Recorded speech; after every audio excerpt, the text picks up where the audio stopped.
The episode hasn't even started yet and we can see the edge of the set through the steam.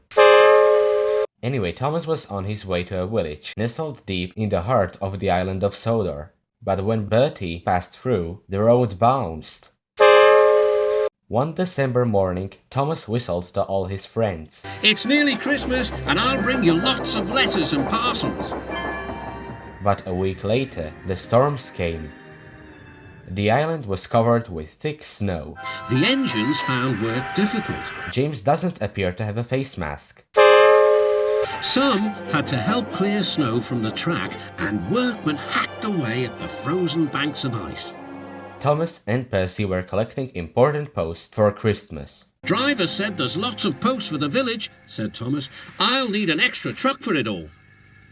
Percy was feeling left out. And his lamp iron is missing. You're not leaving any posts for me. But Percy's chance had come. There's been a change of plan, said Thomas's driver. The Fat Controller needs us at the big station. Percy, you are to take Thomas's train to the village. Percy was delighted, but Thomas was sad. I won't be able to say Happy Christmas to all my friends. Don't worry, said Percy kindly. I'll do it for you. It's not the same, sighed Thomas. Percy was making good time on his way to the village when suddenly... What's that? Called his driver.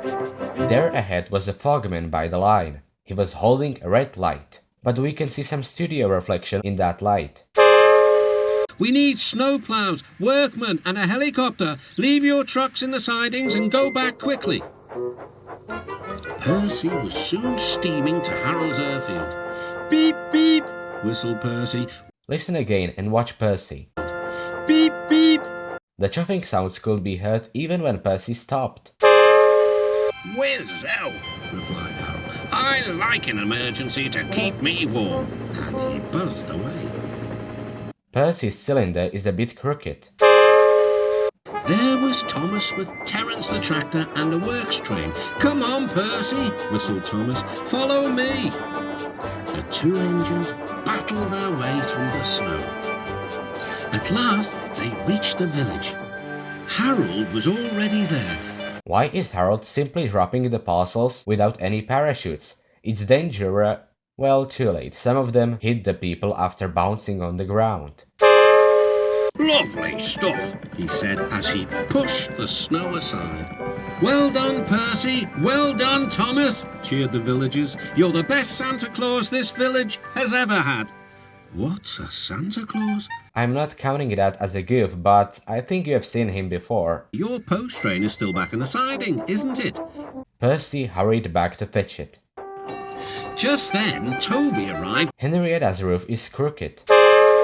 We've brought lots of hot drinks and food for the villagers, he whistled. That night, all the engines had gone back to their sheds except Toby. The villagers had made a plan to thank the engines. They loaded paint pots and parcels into Henrietta, then they set off through the moonlit countryside. All the engines were fast asleep in the sheds as Toby ran silently into the yard.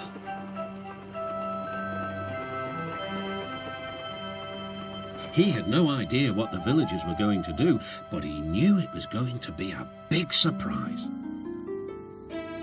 When the engines woke the next morning, they could not believe their eyes. There are 10 berths in Tidmouth sheds instead of the usual 6. The sheds had been repainted and decorated. Henry's eyes jitter. Parcels lay everywhere. The engines whistled in delight and everyone agreed that it was really a happy Christmas.